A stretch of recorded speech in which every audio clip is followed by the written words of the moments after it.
ನಮಸ್ಕಾರ ಎಲ್ಲರಿಗೂ ಮತ್ತೆ ಸ್ವಾಗತ ವಾಹನ ಭಯ ಬಿ ಚಾನಲ್ಗೆ.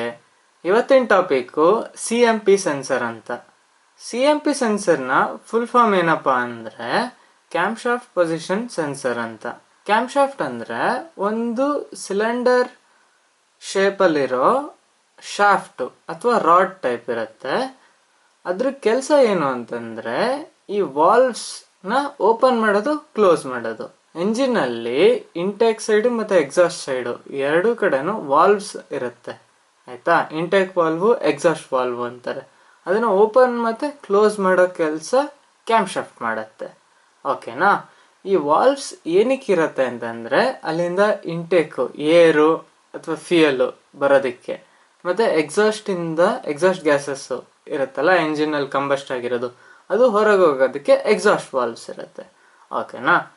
ಈ ಕ್ಯಾಮ್ಶಾಫ್ಟ್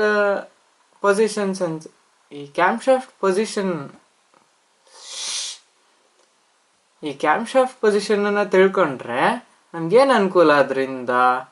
ಅದು ಬೇಕೇ ಬೇಕಾ ಎಂಜಿನಿಗೆ? ಈ ಕ್ರ್ಯಾಂಕ್ ಶಾಫ್ಟ್ ಪೊಸಿಷನ್ ಅಂತ ಅಂದಿದೆಯಲ್ಲ, ಅದು ಹಿಡ್ಕೊಂಡೆ ನಮಗೆ ಎಂಜಿನ್ ಕೆಲಸ ಮಾಡಲ್ವಾ? ಈ ಥರ ಕ್ವಶನ್ಸ್ ಎಲ್ಲ ಬರುತ್ತೆ ನಮ್ಮ ತಲೆಯಲ್ಲಿ.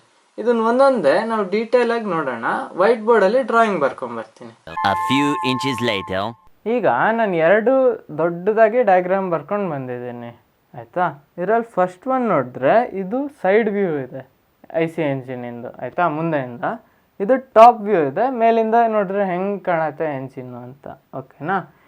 ಈ ಎರಡು ಯಾಕೆ ಮಾಡಿದ್ದೀನಿ ಅಂತಂದರೆ ಕಾಂಪೋನೆಂಟ್ಸ್ ಜಾಸ್ತಿ ಆಗಿದೆ, ಸೊ ನಮಗೆ ಕ್ಲಾರಿಟಿ ಚೆನ್ನಾಗಿ ಸಿಗುತ್ತೆ ಡೀಟೇಲಾಗಿ, ಓಕೆನಾ. ಇಲ್ಲಿ ನಾವು ಮೇಲೇನು ಗೇರ್ ಟೈಪ್ ನೋಡ್ತಾ ಇದ್ದೀವೋ ಇದೇ ಕ್ಯಾಮ್ ಶಾಫ್ಟ್ಸು, ಆಯಿತಾ. ಲೆಫ್ಟ್ ಸೈಡ್ ಇರೋದು ಇಂಟೇಕ್ ಕ್ಯಾಮ್ ಶಾಫ್ಟು, ರೈಟ್ ಸೈಡಲ್ಲಿರೋದು ಎಕ್ಸಾಸ್ಟ್ ಕ್ಯಾಮ್ ಶಾಫ್ಟು. ಇಲ್ಲಿ ಕೆಳಗಡೆ ಇದೆ ಅಲ್ಲ, ಇದು CKP ಕ್ರ್ಯಾಂಕ್ ಶಾಫ್ಟ್ ಗೇರು, ಓಕೆನಾ. ಇಲ್ಲಿ ಮಿಡಲ್ ಪಾರ್ಟಲ್ಲಿ ನಿಮ್ಮ ಸಿಲಿಂಡರು, ಪಿಸ್ಟನು ಅದೆಲ್ಲ ಬರುತ್ತೆ. ಅದಾದಮೇಲೆ ಇಲ್ಲಿ ಮೇಲ್ಗಡೆ ಇದೆಲ್ಲ, ಇದು ಕ್ಯಾಮ್ ಶಾಫ್ಟ್ ಸೆನ್ಸರು 1 ಅಂತ. ಇದು ಬ್ಯಾಂಕ್ A ಅಂತಲೂ ಕರಿಬೋದು. ಇಲ್ಲಿ ಕ್ಯಾಮ್ ಶಾಫ್ಟ್ 2 ಅಂತ ಹಾಕಿದ್ವಿ, ಕ್ಯಾಮ್ ಶಾಫ್ಟ್ B ಅಥವಾ ಕ್ಯಾಮ್ ಶಾಫ್ಟ್ ಬ್ಯಾಂಕ್ B ಅಂತಲೂ ಕರೀತಾರೆ, ಓಕೆನಾ. ಇದು ಕನೆಕ್ಟ್ ಆಗಿರೋದು ECUಗೆ, ಆಯಿತಾ. ECUಗೆ ಇನ್ಪುಟ್ ಕೊಡ್ತಾ ಇದೆ ಈ ಸೆನ್ಸರ್ಸ್ಗಳು. ಇದರಲ್ಲಿ ಕ್ರ್ಯಾಂಕ್ ಶಾಫ್ಟ್ ಇನ್ಪುಟ್ ಕೂಡ ತೊಗೊಂಡಿದ್ದೀನಿ ನಾನು. ಇದನ್ನು ಮುಂದೆ ಎಕ್ಸ್ಪ್ಲೇನ್ ಮಾಡ್ತೀನಿ ಯಾಕೆ ಅಂತ. ಈಗ ಟಾಪ್ ವ್ಯೂಗೆ ಬಂದರೆ 3 ಸಿಲಿಂಡರ್ ಇದೆ. ಇದು ಸಿಲಿಂಡರ್ ದೊಡ್ಡದಿದೆ ಅಲ್ಲ, ಅದು ಸಿಲಿಂಡರ್ಸು. ಮೇಲ್ಗಡೆ ನಿಮ್ಗೇನು ಸಣ್ಣದು ಕಾಣಿಸ್ತಾ ಇದೆ ಸರ್ಕಲ್ಸು, ಅದು ವಾಲ್ವ್ಸು, ಓಕೆನಾ. ಇಂಟೆಕ್ ಸೈಡು 3 ವಾಲ್ವ್ ಇದೆ, ಅಂದರೆ ಇಂಟೆಕ್ ಸೈಡು 2 ವಾಲ್ವ್ ಇದೆ, ಎಕ್ಸಾಸ್ಟ್ ಸೈಡು 2 ವಾಲ್ವ್ ಇದೆ ಪರ್ ಸಿಲಿಂಡರು, ಓಕೆನಾ. ಸೊ ಹಂಗೆ ನೋಡಿದ್ರೆ ಇಂಟೆಕಲ್ಲಿ ನಮಗೆ 6 ವಾಲ್ವ್ಸ್ ಕಾಣ್ತಿದೆ, ಸೇಮ್ ಎಕ್ಸಾಸ್ಟಲ್ಲೂ 6 ವಾಲ್ವ್ ಇದೆ. ಆದರೆ ಪರ್ ಸಿಲಿಂಡರು ನಮಗೆ 2 ಇಂಟೆಕ್ ಇದೆ, 2 ಎಕ್ಸಾಸ್ಟ್ ವಾಲ್ವ್ ಇದೆ, ಓಕೆನಾ. ಸೊ ನಾನು ಹೇಳ್ದಂಗೆ ಕ್ಯಾಮ್ ಶಾಫ್ಟೇ ಕಂಟ್ರೋಲ್ ಮಾಡೋದು ಇದ್ರ ಓಪನಿಂಗು ಕ್ಲೋಸಿಂಗು ವಾಲ್ವ್ಸ್ನ. ಇಲ್ಲಿದೆ ಅಲ್ಲ, ಇದು ಇಂಟೆಕ್ ಕ್ಯಾಮ್ ಶಾಫ್ಟು, ಇಲ್ಲಿ ಲೈನಲ್ಲಿರೋದು ಇದು ಎಕ್ಸಾಸ್ಟ್ ಕ್ಯಾಮ್ ಶಾಫ್ಟು, ಓಕೆನಾ. ಇಲ್ಲಿ ನಿಮಗೆ ಕೆಳಗಡೆ ಕಾಣ್ತಿರೋದು ಸ್ಪಾರ್ಕ್ ಪ್ಲಗ್ಗು, ಮೇಲ್ 3 ಇರೋದು ಫ್ಯೂಯಲ್ ಇಂಜೆಕ್ಟರು. ಈಗ ನಮಗೆಲ್ಲರಿಗೂ ಗೊತ್ತಿರೋಂಗೆ ಪೆಟ್ರೋಲ್ ಇಂಜಿನಲ್ಲಿ ಸ್ಪಾರ್ಕ್ ಪ್ಲಗ್ ಇರುತ್ತೆ ಅಂತ ಕೇಳಿದ್ದೀವಿ, ಡೀಸೆಲ್ ಇಂಜಿನಲ್ಲಿ ಫ್ಯೂಯಲ್ ಇಂಜೆಕ್ಟರ್ ಇದೆ ಅಂತ ಕೇಳಿದ್ದೀವಲ್ವಾ. ಆದರೆ ಈ ಕೆಲವು ಮಾಡ್ರನ್ ಕಾರ್ಸಲ್ಲಿ ಸ್ಪಾರ್ಕ್ ಪ್ಲಗ್ ಜೊತೆಗೆ ಇಂಡಿವಿಜುವಲ್ ಸಿಲಿಂಡರಿಗೆ ಫ್ಯೂಯಲ್ ಇಂಜೆಕ್ಟರ್ ಕೂಡ ಬರ್ತಾ ಇದೆ. ಸೊ ಅದಕ್ಕೆ ನಾನು ಎರಡನ್ನೂ ಆ್ಯಡ್ ಮಾಡಿದ್ದೀನಿ. ನಿಮಗೆ ಡೀಸೆಲ್ ಇಂಜಿನ್ ಅಂದರೂ ಸಿಮಿಲರ್ ಕಾನ್ಸೆಪ್ಟು ವರ್ಕಿಂಗ್ದು, ಮತ್ತು ಪೆಟ್ರೋಲ್ ಇಂಜಿನ್ ಅಂದರೂ ಸಿಮಿಲರ್ ಕಾನ್ಸೆಪ್ಟು. ಡೀಸೆಲಲ್ಲಿ ಒಂದೇ ಚೇಂಜ್ ಅಂತಂದರೆ ಸ್ಪಾರ್ಕ್ ಪ್ಲಗ್ ಇರೋದಿಲ್ಲ ಅಷ್ಟೇ ನಿಮಗೆ, ಓಕೆನಾ. ಈಗ ನಾವು ಇದ್ರದ್ದು ವರ್ಕಿಂಗ್ ನೋಡೋಣ, ಈ ಸೆನ್ಸರ್ ಹೆಂಗೆ ವರ್ಕ್ ಆಗುತ್ತೆ ಅಂತ. ನೀವೇನಾದರೂ ಕ್ರ್ಯಾಂಕ್ ಶಾಫ್ಟ್ ಸೆನ್ಸರ್ ಮೇಲೆ ಮಾಡಿರೋ ವಿಡಿಯೋ ನೋಡಿಲ್ಲ ಅಂದರೆ ಅದನ್ನು ನೋಡ್ಕೊಂಡು ಬಂದರೆ ನಿಮಗೆ ಇದ್ರದ್ದು ವರ್ಕಿಂಗು ಇನ್ನೂ ಡೀಟೇಲ್ಡಾಗಿ ಅರ್ಥ ಆಗುತ್ತೆ, ಆಯಿತಾ. ಇಲ್ಲೂ ನಾನು ಎಕ್ಸ್ಪ್ಲೈನ್ ಮಾಡ್ತೀನಿ ಒಮ್ಮೆ, ಓಕೆ. ಇಲ್ಲಿ ನಿಮಗೆ ಕಾಣಿಸ್ತಾ ಇದೆ ಅಲ್ಲ, ಇಲ್ಲಿ ಸೆಂಟರಲ್ಲಿರೋದು ಇದು ಕ್ಯಾಮ್ ಶಾಫ್ಟು. ಇವರು ಹೊರಗಡೆ ಇರೋದು ಟೈಮಿಂಗ್ ರೋಟರ್ ಅಂತ ಕರೀತಾರೆ ಇದಕ್ಕೆ, ಆಯಿತಾ. ಇದು ಮ್ಯಾಗ್ನೆಟಿಕ್ ಅಟ್ರಾಕ್ಟ್ ಆಗೋ ಸಬ್ಸ್ಟೆನ್ಸಿಂದನೇ ಮಾಡಿರ್ತಾರೆ, ಮೆಟಲ್ಲು, ಓಕೆನಾ. ಇದನ್ನು ಲೋಕಲಾಗಿ ನಮ್ಮ ಸೆನ್ಸರ್ ರಿಂಗ್ ಅಂತಲೂ ಕರೀತಾರೆ ಗ್ಯಾರೇಜಸ್ಸಲ್ಲಿ, ಓಕೆನಾ. ಇದು ಏನದು CMP ಸೆನ್ಸರ್, ಇದು ಕ್ಯಾಮ್ ಶಾಫ್ಟ್ ಪೊಸಿಷನ್ ಸೆನ್ಸರು, ಓಕೆನಾ. ಈ ಥರ ಇರುತ್ತೆ, ಪರ್ಪೆಂಡಿಕ್ಯುಲರ್ ಟು ಇದಿರುತ್ತೆ. ಆಮೇಲೆ ಇಲ್ಲಿ ನೀವು ಅಬ್ಸರ್ವ್ ಮಾಡ್ತಿರಂಗೆ ಇದು ಗೇರ್ ಟೀತ್ಸ್ ಅಂತಾರಲ್ಲ ಅದು. ಆದರೆ ಇದೊಂದು ಪಾರ್ಟಲ್ಲಿ ನೀವು ಅಬ್ಸರ್ವ್ ಮಾಡಿದ್ರೆ ಇಲ್ಲಿ ಟೀತ್ ಇಲ್ಲ, ಮಿಸ್ಸಿಂಗ್ ಟೀತ್ ಇದೆ. ಇದೇ ನಮಗೆ ಒಂದು ರೆಫರೆನ್ಸ್ ಸಿಗೋದು ಈ ಸೆನ್ಸರಿಂಗ್ದು ಅಥವಾ ಕ್ಯಾಮ್ ಶಾಫ್ಟ್ ಪೊಸಿಷನ್ಗೆ. ಇದು ರೆಫರೆನ್ಸ್ ಪಾಯಿಂಟು. ಇದು ಕ್ರಾಸ್ ಓವರ್ ಆದಾಗ ನಮಗೆ ಇಲ್ಲಿ ಪಲ್ಸ್ ಬರೋದಿಲ್ಲ, ಅದೇ ಡಿಟೆಕ್ಟ್ ಮಾಡ್ತಾರೆ ನಾವು. ಇಲ್ಲಿ ಹೆಂಗೆ ಸ್ಪೈಕ್ಸ್ ಎಲ್ಲ ಇದೆ ಅಲ್ಲ, ಎ ಸಿ ಸಿಗ್ನಲ್ ಜನ್ರೇಟ್ ಆಗುತ್ತೆ ಇದು ರೊಟೇಟ್ ಆದಂಗೆ. ಸೊ ಈ ಸ್ಪೈಕ್ಸ್ನ ಇಂಟರ್ನಲಿ ಎ ಡಿ ಸಿ ಅಂತ ಇರುತ್ತೆ. ಈ ವೀಕ್ ಅನಲಾಗ್ ಸಿಗ್ನಲ್ನ ಪಿ ಡಬ್ಲ್ಯೂ ಎಮ್ ಔಟ್ಪುಟ್ಟಿಗೆ ಕನ್ವರ್ಟ್ ಮಾಡಿಕೊಡುತ್ತೆ. ಈ ಪಿ ಡಬ್ಲ್ಯೂ ಎಮ್ ಔಟ್ಪುಟ್ಟಲ್ಲಿ ಇಲ್ಲಿ ನಿಮಗೆ ಪಲ್ಸ್ ಕಾಣ್ತಾ ಇದೆ ಅಲ್ಲ, ಇಲ್ಲಿ ಪಲ್ಸ್ ಎಲ್ಲ ಇರೋ ಕಡೆ ಗೇರ್ಸ್ ಡಿಟೆಕ್ಟ್ ಆಗಿದೆ ಅಂತ. ಇಲ್ಲಿ ಎಲ್ಲಿ ಗೇರ್ ಇಲ್ಲ ಅಲ್ಲಿ ನಿಮಗೆ ಝೀರೋಗೆ ಹೋಗಿದೆ ವೋಲ್ಟೇಜು ಲೆವೆಲ್ ಕಾಣಿಸ್ತಾ ಇದೆ ಅಲ್ಲ, ಇದು ಮಿಸ್ಸಿಂಗ್ ಗೇರ್ದು. ಸೊ ಇದೇ ನಮಗೆ ಇಂಡಿಕೇಷನ್ನು ಇಲ್ಲಿ ಈ ಥರ ಆಗುತ್ತೆ. ಸೊ ಈ ಮಿಸ್ಸಿಂಗ್ ಗೇರ್ನ ಇಂಟೇಕಿನ ಒನ್ ಆಫ್ ದಿ ಸಿಲಿಂಡರು, ಇದು ಮೂರಲ್ಲಿ ಯಾವುದಾದ್ರೂ ಒಂದು, ಜನರಲಿ ಸ್ಟಾರ್ಟಿಂಗ್ ಸಿಲಿಂಡರ್ನ ರೆಫರೆನ್ಸಾಗಿ ತೊಗೊತಾರೆ. ಅದರದ್ದು ಟಿ ಡಿ ಸಿಗೆ ಬಂದಾಗ ಇಲ್ಲಿ ಮಿಸ್ಸಿಂಗ್ ಗೇರ್ ಬರೋ ಹಾಗೆ ಡಿಸೈನ್ ಮಾಡಿರ್ತಾರೆ ಮೆಕ್ಯಾನಿಕಲಿ, ಓಕೆನಾ.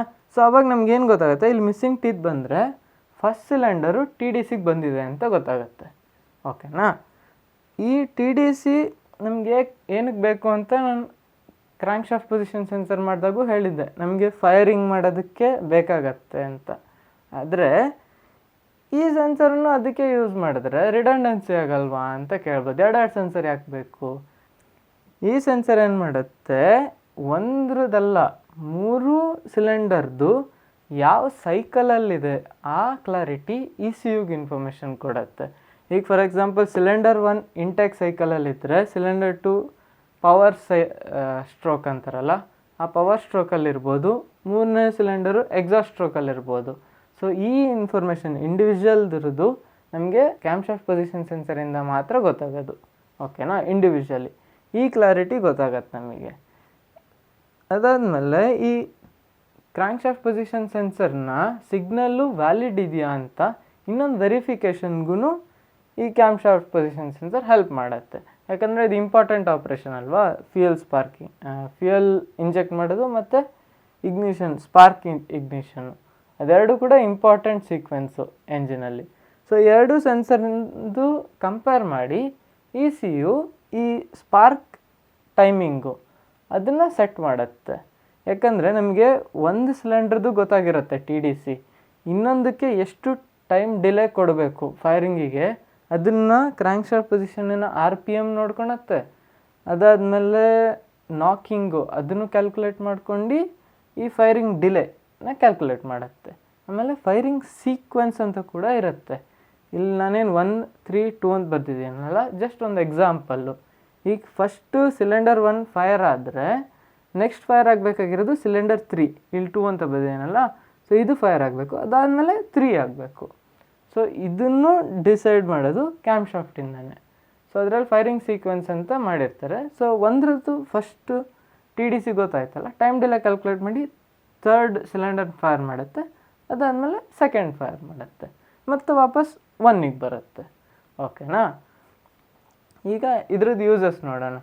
ನಾವು ಮೊದಲೇ ಹೇಳ್ದಂಗೆ ಸ್ಪಾರ್ಕ್ ಟೈಮಿಂಗು ಈ ಸಿಲಿಂಡರು ಯಾವ ಕಂಪ್ರೆಷನ್ ಸೈಕಲ್ ಕಂಪ್ಲೀಟ್ ಮಾಡುತ್ತಲ್ಲ, ಅದಾದಮೇಲೆ ಪವರ್ ಸ್ಟ್ರೋಕ್ ಸ್ಟಾರ್ಟ್ ಆಗುವಾಗ ಫೈರ್ ಆಗಬೇಕು, ಆ ಸೀಕ್ವೆನ್ಸ್ನ ಹೆಲ್ಪ್ ಮಾಡುತ್ತೆ ಸೀಕ್ವೆನ್ಸ್ ಎಸ್ಟಾಬ್ಲಿಷ್ ಮಾಡೋಕ್ಕೆ.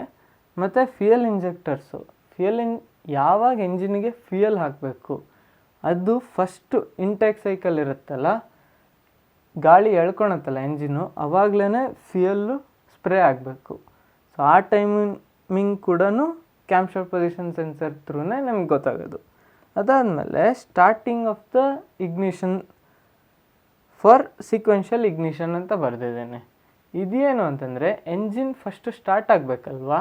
ಈಗ ನೀವು ಎಂಜಿನ್ ಆಫ್ ಮಾಡಿರ್ತೀರ ಪ್ರೀವಿಯಸ್ ಯೂಸ್ ಆದಮೇಲೆ, ಆವಾಗ ಎಂಜಿನಿಗೆ ಮತ್ತಷ್ಟು ಕ್ರ್ಯಾಂಕ್ ಮಾಡುವಾಗ ಯಾವ ಪೊಸಿಷನಲ್ಲಿದೆ, ಒಂದೊಂದು ಸಿಲಿಂಡರಲ್ಲೂ ಪಿಸ್ಟನ್ ಎಲ್ಲಿದೆ, ಯಾವ ಸೈಕಲಲ್ಲಿದೆ ಅನ್ನೋದನ್ನು ತಿಳಿಸೋದೆ ನಮ್ಮ ಕ್ಯಾಮ್ ಶಾಫ್ಟು. ಫಸ್ಟ್ ಕ್ರ್ಯಾಂಕ್ ಮಾಡಿದ ತಕ್ಷಣ ಸ್ಟಾರ್ಟ್ ಆಗುತ್ತಾ ಪಿಸ್ಟನ್ಸ್ ಮೂವ್ ಆಗೋಕ್ಕೆ ಮೇಲೆ ಕೆಳಗೆ, ಆವಾಗ ನಮಗೆ ಪೊಸಿಷನ್ ಗೊತ್ತಾಗತ್ತೆ. ಓಕೆ, ಇಲ್ಲಿ ಯಾವುದೋ ಈ ಫಸ್ಟ್ ಸೆನ್ಸರ್ ಟಿ ಡಿ ಸಿಗೆ ಯಾವಾಗ ಬಂತು ಅಂತ ಕ್ಲಿಯರಾಗಿ ಗೊತ್ತಾಗತ್ತೆ. ಸೊ ಅದರ ನೆಕ್ಸ್ಟ್ ಸೈಕಲ್ಲಿಗೆ ಸ್ಪಾರ್ಕ್ ಕೊಡುತ್ತೆ ಮತ್ತು ಫ್ಯೂಯಲ್ ಕಳಿಸುತ್ತೆ. ಸೊ ಆವಾಗ ನಮ್ಮದು ಎಂಜಿನ್ ಸ್ಟಾರ್ಟ್ ಆಗೋದಕ್ಕೂ ಹೆಲ್ಪ್ ಆಗುತ್ತೆ. ಅದಾದಮೇಲೆ cylinder select active knocking control ಅಂತ ಅಂದೆ. ಈಗ ನಾಕಿಂಗ್ ಅಂತ ಒಂದು ಆಗತ್ತೆ ಎಂಜಿನ್ಸಲ್ಲಿ. ಯಾವಾಗ ಅಂತಂದರೆ, ಈಗ ಪಿಸ್ಟನ್ ಇನ್ನೂ ಮೇಲ್ ಬರ್ತಾ ಇರುತ್ತೆ ಕಂಪ್ರೆಷನ್ ಸೈಕಲಲ್ಲಿ, ಆವಾಗಲೇ ಫೈರಿಂಗ್ ಆಗಿಬಿಡ್ತು ಅಂತ ತಿಳ್ಕೊಳ್ಳಿ, ಪ್ರಿಮೆಚ್ಯೂರ್ ಫೈರಿಂಗ್ ಆಗುತ್ತೆ. ಸೊ ಆವಾಗ ಎಂಜಿನಲ್ಲಿ ಜರ್ಕ್ ಬರುತ್ತೆ, ಅದು ಯಾವುದೋ ಒನ್ ಆಫ್ ದಿ ಸಿಲಿಂಡರಲ್ಲಿ ಬರ್ತಾ ಇರುತ್ತೆ. ಸೊ ಅದನ್ನು ಡಿಟೆಕ್ಟ್ ಮಾಡೋಕ್ಕೆ ನಾಕ್ ಸೆನ್ಸರ್ಸ್ ಅಂತ ಯೂಸ್ ಮಾಡ್ತಾರೆ. ಸೊ ಆ ನಾಕ್ ಸೆನ್ಸರಿಂದ ಇನ್ಪುಟ್ ಬರುತ್ತಲ್ಲ ನಾಕಿಂಗ್ ಆಗಿದೆ ಅಂತ, ಸೊ ಅವಾಗ್ಲೂ ಫೈರಿಂಗ್ ಡಿಲೇ ಮಾಡೋದಕ್ಕೆ ನಮಗೆ cam shaft position sensor help ಮಾಡುತ್ತೆ. ಓಕೆನಾ? ಅದಾದಮೇಲೆ ಈಗ ಸೆನ್ಸರು ಹಾಳಾಯ್ತಪ್ಪ, ಅಥವಾ ರ್ಯಾಟ್ ಬೈಟ್ ಆಯಿತು, ಅಥವಾ ಕರೋಷನ್ ಆಯಿತು ಟರ್ಮಿನಲ್ಸಲ್ಲಿ, ಅಥವಾ ಈ ಸೆನ್ಸರ್ ಮೇಲೇ ಏನೋ ಡೆಪಾಸಿಟ್ ಆಯಿತು ಅಂತ ತಿಳ್ಕೊಳ್ಳೋಣ. ಸೊ ಅವಾಗ ಏನೇನು ಸಿಮ್ಟಮ್ಸ್ ಬರುತ್ತೆ ಅದನ್ನು ನೋಡೋಣ. ಇದು one of the important sensor ಆಗಿರುತ್ತೆ, ಕ್ರ್ಯಾಂಕ್ ಶಾಫ್ಟ್ ಸೆನ್ಸರ್ ಥರನೇ. ಸೊ ಫಸ್ಟು MIL ಲ್ಯಾಂಪ್ ಬರುತ್ತೆ, ಇದು ಪರ್ಮನೆಂಟ್ ಕೋಡ್ ಆಗಿರುತ್ತೆ. ಸೊ ಎಂಜಿನ್ನು ಆಫ್ ಆಗುತ್ತೆ. ಕೆಲವು ರೇರ್ ಸಿನಾರಿಯೋದಲ್ಲಿ ಈಗ ಬ್ಯಾಂಕ್ 1 ಬ್ಯಾಂಕ್ 2 ಇರೋದ್ರಿಂದ ಯಾವುದೋ ಒಂದು ಫೇಲ್ ಆದರೆ ಇನ್ನೊಂದರಿಂದ ಎಕ್ಸಾಸ್ಟಿಂದ ರೆಫರೆನ್ಸ್ ತಕ್ಕೊಂಡು ರನ್ ಆಗೋ ಕಂಡೀಷನ್ ಕೂಡ ಇದೆ. ಆದರೆ MIL ಲ್ಯಾಂಪ್ ಒಂದ್ಸಲ ಬಂದಿರೋದು ಅದು ಹೋಗೋದಿಲ್ಲ, ನೀವು ಟೆಂಪರರಿಲಿ ಕ್ಲಿಯರ್ ಮಾಡಿದರೂ ಹೋಗೋದಿಲ್ಲ. ಈ ಇಶ್ಯೂ ಸಾಲ್ವ್ ಮಾಡಿ ಕೋಡ್ ಕ್ಲಿಯರ್ ಮಾಡಿ ಮತ್ತೊಂದು ಇಗ್ನಿಷನ್ ಸೈಕಲ್ ಮಾಡಿದ್ಮೇಲೆ MIL ಲ್ಯಾಂಪ್ ಹೋಗೋದು. ಓಕೆನಾ? ಇದನ್ನು ಇಗ್ನೋರ್ ಮಾಡೋ ಹಾಗೆ ಇಲ್ಲ. Cam shaft position sensor fault ಮತ್ತು crank shaft position sensor fault. ಓಕೆನಾ? ಅದಾದಮೇಲೆ ನಮಗೆ ನೋ ಸ್ಟಾರ್ಟು. ಈಗ ಇದು ಬಂದ ಮೇಲೆ ನೀವು ಎಷ್ಟೇ ಸಲ ಕ್ರ್ಯಾಂಕ್ ಮಾಡಿದ್ರು ಮತ್ತೆ ಕಾರ್ ಸ್ಟಾರ್ಟ್ ಆಗೋಲ್ಲ. ಅದಾದಮೇಲೆ ರಫ್ ಐಡ್ಲಿಂಗು ಮತ್ತು ಶೇಕಿಂಗು. ಈಗ ಒನ್ ಆಫ್ ದಿ ಇಂಜಿನಿಗೆ ನಿಮಗೆ ಕರೆಕ್ಟಾಗಿ ಟೈಮಿಂಗ್ ಸರಿ ಇಲ್ಲ, ಸ್ಪಾರ್ಕ್ ಟೈಮಿಂಗು ಅಥವಾ ಫ್ಯೂಯಲ್ ಟೈಮಿಂಗ್ ಸರಿ ಇಲ್ಲ ಅಂತಂದರೆ ಸಿಲಿಂಡರಲ್ಲಿ ಡಿಸ್ಟರ್ಬೆನ್ಸ್ ಬಂದೇ ಬರುತ್ತೆ, ಮಿಸ್ಫೈರ್ ಆಗುತ್ತೆ ಅಲ್ವಾ? ಸೊ ಅದರಿಂದ ನಿಮಗೆ ಐಡ್ಲಿಂಗು ರಫ್ ಇರುತ್ತೆ, RPM ಚೇಂಜ್ ಆಗ್ತಾನೆ ಇರುತ್ತೆ, ಮತ್ತು ಸ್ಮೂತ್ ಆಕ್ಸಿಲರೇಷನ್ ಕೂಡ ಇರೋದಿಲ್ಲ ನಿಮ್ಮ ಗಾಡಿದು. ಆಮೇಲೆ ಫ್ಯೂಯಲ್ ಎಕಾನಮಿ ಕೂಡ ಡೌನ್ ಆಗುತ್ತೆ ಗಾಡಿದು. ಓಕೆನಾ? ಈ ಥರ ಎಲ್ಲ symptoms similar to crank shaft position ಸೆನ್ಸರ್ನೇ ಬರುತ್ತೆ. ಅದಕ್ಕೆ ನಾವು ಡಯಾಗ್ನೋಸ್ಟಿಕ್ ಟೂಲ್ ಹಾಕಿನೇ ತಿಳ್ಕೊಬೇಕು ಯಾವ ಕೋಡ್ ಬಂದಿದೆ. ಈ crank shaft position sensor fault code ಇದೆಯಾ, cam shaft position sensor fault code ಇದೆಯಾ. ಸೊ ಅವಾಗ ನಮಗೆ ಡೀಟೇಲಾಗಿ ಗೊತ್ತಾಗತ್ತೆ. ಅದಾದಮೇಲೆ ಈ ಗ್ರಾಫ್ಸ್ನ ನಾವು ಆಸಿಲೋಸ್ಕೋಪಿಂದ ಕೂಡ ನೋಡ್ಬೋದು. ಔಟ್ಪುಟ್ PWM, ಕೆಲವು ಅಡ್ವಾನ್ಸ್ ಸ್ಕ್ಯಾನರ್ಸ್ ಇರುತ್ತಲ್ಲ OBD2, ಅದರಲ್ಲಿ ಕೂಡ ನಮಗೆ ಔಟ್ಪುಟ್ಸ್ ಕೊಡುತ್ತೆ. ಇಂಡಿವಿಜುವಲ್ ಅಂತಂದರೆ ಈಗ ಇಂಟೆಕ್ದು ಸಪ್ರೇಟ್ ಕೊಡುತ್ತೆ, ಎಕ್ಸಾಸ್ಟ್ದು ಸಪ್ರೇಟ್ ಕೊಡುತ್ತೆ. ಆಮೇಲೆ ನಾವು ಕೆಲವು OBD ಟೂಲಲ್ಲಿ ಇದನ್ನು ಮೇಲ್ಗಡೆ ರೆಫರೆನ್ಸಾಗಿ ಇಟ್ಟು ಕೆಳಗಡೆ ಕ್ರ್ಯಾಂಕ್ ಶಾಫ್ಟ್ ಪೊಸಿಷನ್ನು ರೆಫರೆನ್ಸಲ್ಲಿ ಇಡ್ಬೋದು. ಆ ಥರ ಆಪ್ಷನ್ಸ್ ಕೂಡ ಇದೆ. ಇದನ್ನು ನಾನು ಪ್ರಾಕ್ಟಿಕಲಿ ನಿಮಗೆ ಆಸಿಲೋಸ್ಕೋಪ್ ಹಾಕಿ ತೋರಿಸ್ತೀನಿ ಫ್ಯೂಚರ್ ವೀಡಿಯೋಸಲ್ಲಿ. ಆಯಿತಾ? ಈ ವಿಡಿಯೋ ನಿಮಗೆ ಇನ್ಫಾರ್ಮೇಟಿವ್ ಆಗಿದೆ ಅಂತ ಅಂದ್ಕೊಂಡಿದ್ದೀನಿ. ಇದರಲ್ಲೇನಾದರೂ ನಿಮಗೆ ಡೌಟ್ಸ್ ಬಂದರೆ ಕಮೆಂಟ್ ಹಾಕಿ ಯಾವುದು ಅಂತ, ಅದನ್ನು ಕ್ಲಿಯರ್ ಮಾಡೋಕ್ಕೆ ನಾನು ಟ್ರೈ ಮಾಡ್ತೀನಿ. ಇಲ್ಲಾಂತಂದರೆ ನೀವು ಇನ್ಸ್ಟಾಗ್ರಾಮಲ್ಲಿ ಕೂಡ ಮೆಸೇಜ್ ಮಾಡ್ಬೋದು, ಅದಕ್ಕೂ ನಾನು ರಿಪ್ಲೈ ಮಾಡ್ತೀನಿ. ಅದಾದಮೇಲೆ ಇದು ಇನ್ಫಾರ್ಮೇಟಿವ್ ಆಯಿತು, ನಿಮ್ಗೆ ಇಷ್ಟ ಆಯಿತು ಅಂದರೆ ಲೈಕ್ ಮಾಡಿ ಮತ್ತು ಸಬ್ಸ್ಕ್ರೈಬ್ ಮಾಡ್ಕೊಳ್ಳಿ, ಇದೇ ಥರ ವೀಡಿಯೋಸ್ ಬರುತ್ತೆ. ಮತ್ತು ಯಾರಿಗಾದರೂ ಇದು ಹೆಲ್ಪ್ ಆಗುತ್ತೆ ಅಂತಂದರೆ ಶೇರ್ ಮಾಡಿ. ಓಕೆನಾ? ಗ್ರೂಪಲ್ಲಿ ಅಥವಾ ನಿಮ್ಮ ಫ್ರೆಂಡ್ಸ್ಗೆ ಶೇರ್ ಮಾಡಿ, ಇನ್ಫಾರ್ಮೇಷನ್ ಶೇರ್ ಆಗುತ್ತೆ.